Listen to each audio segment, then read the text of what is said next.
Hello all, welcome back to Cool High Tech. You can contact me at coolhightech@gmail.com.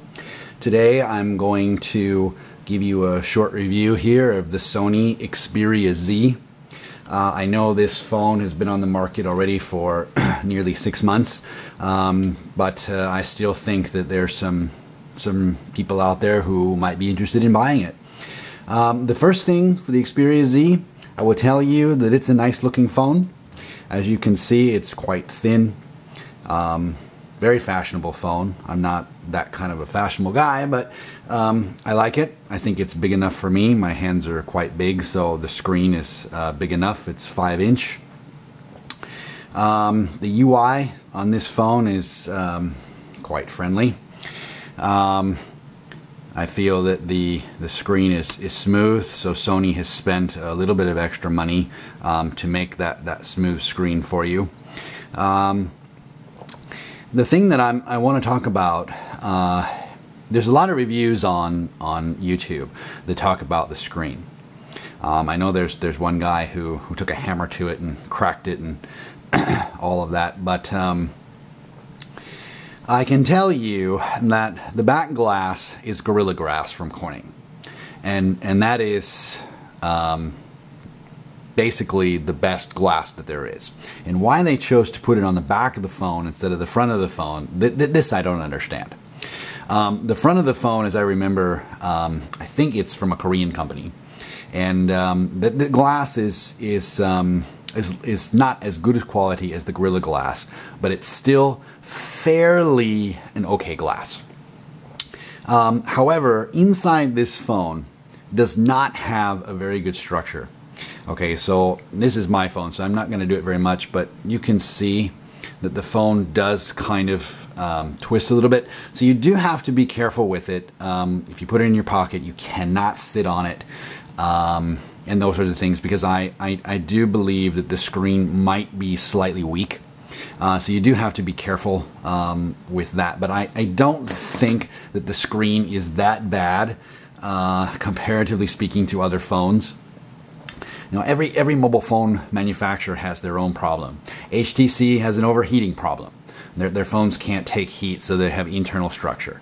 Samsung, I don't know, that they have some internal structure also. And Sony has screen problems. So you have to decide when you want to buy a smartphone which part you can accept.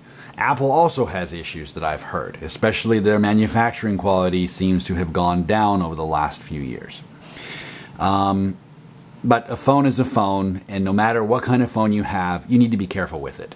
I wouldn't recommend sitting on any phone, including Apple. So for all of those of you who are worried about the screen problem, the only thing I can tell you is just be careful. Buy a better case for it. Okay, I bought a cheap one from China, cost me about $2. But you see, the problem with this is it's very thin.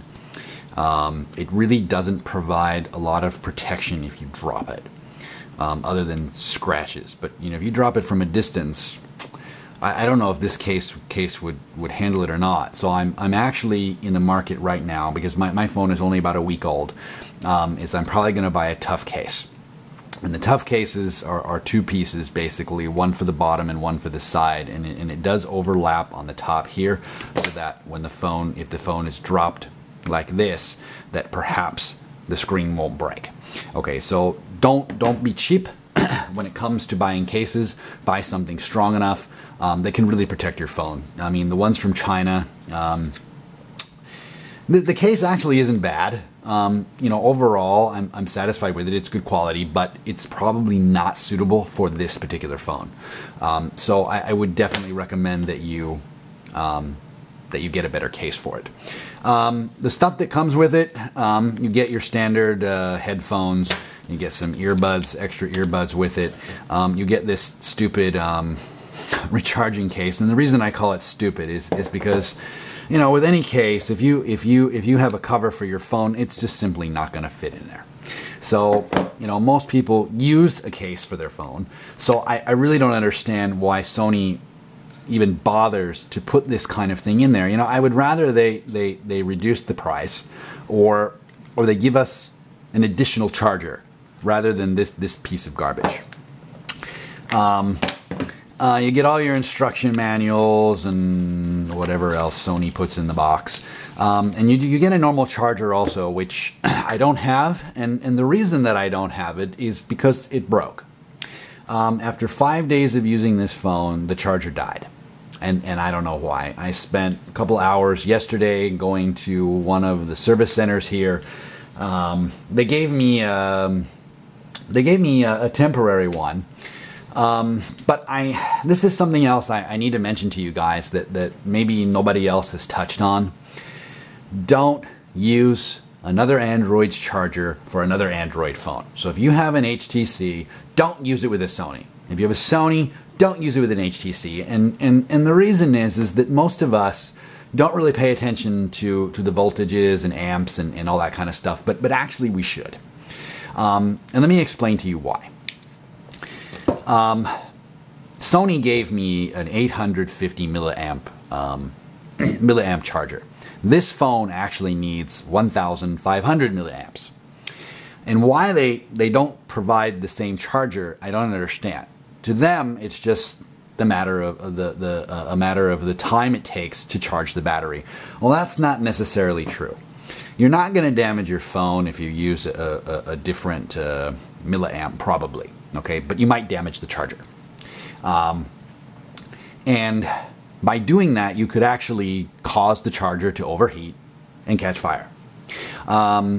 And I argued this with them yesterday, and unfortunately they blew me off and they said, well, that's just not true, and this is, you know, approved by Sony and all this other stuff, and I don't buy it. I don't believe it. I've talked to several engineers, a lot of people with PhDs, those people working in those high technology companies, and they have all warned me not to use a different charger. They all tell me the same problem. The charger can overheat, it can catch fire. Eventually that circuitry in that charger could die, and then potentially you could damage your phone. So do yourself a favor. If you are worried that your charger will break like mine, buy another one. Okay, I actually went to the store yesterday and I actually did buy another charger. They didn't have it in stock, and I'll get it tomorrow. It cost me all of about 15, 16, 17, 18 US dollars for it. Okay, I live overseas, so the currency is different, but it cost me under $20 for a second charger, and it is from Sony.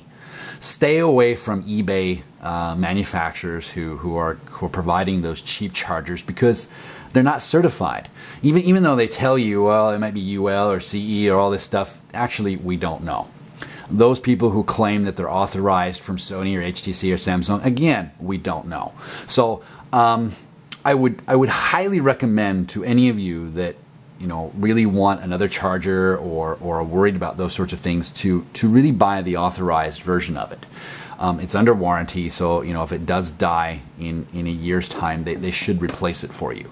Now, I don't know if they're going to fix mine or give me a new one. I've asked them to give me a new one, as I don't really want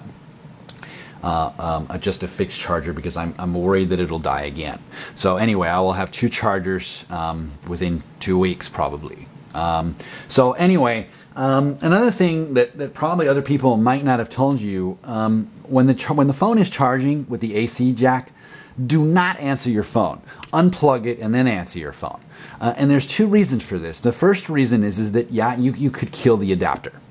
Again, it's because the current I don't know how to explain this exactly, but the current that's going into the phone when it's just charging is different than the current going into the phone when you answer it. There's a difference in current. Okay, and you could actually damage the adapter when you do that. In addition, I've heard stories of people who do that and end up getting shocked by the phone, because the jacks, the adapters are not grounded.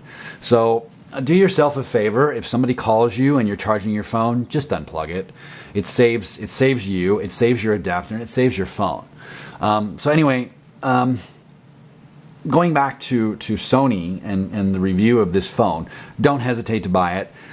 If you like it, just go ahead and buy it. I don't think that there's any major issues with it. I've had it now for about a week and a half, and it's a decent phone. The only thing that you might have to buy an accessory for if you use it for a lot of gaming and you leave your Wi-Fi and stuff on all day is eventually, because the battery is internal, it cannot be changed, is you might have to buy one of those external chargers for it that you can charge on the go. So I think probably those of you who have wanted this phone have watched other reviews, so I know my review is a little bit non-traditional, but I felt that it was necessary to mention those other aspects of the adapter and the screen and whatnot. So anyway, I hope you've enjoyed, and again, I'm sorry if the review was not quite what you were expecting, but I hope that you've learned something. Okay, well, thank you again for watching. This is Cool High Tech. You can email me at coolhightech@gmail.com. Thanks for watching. Bye-bye.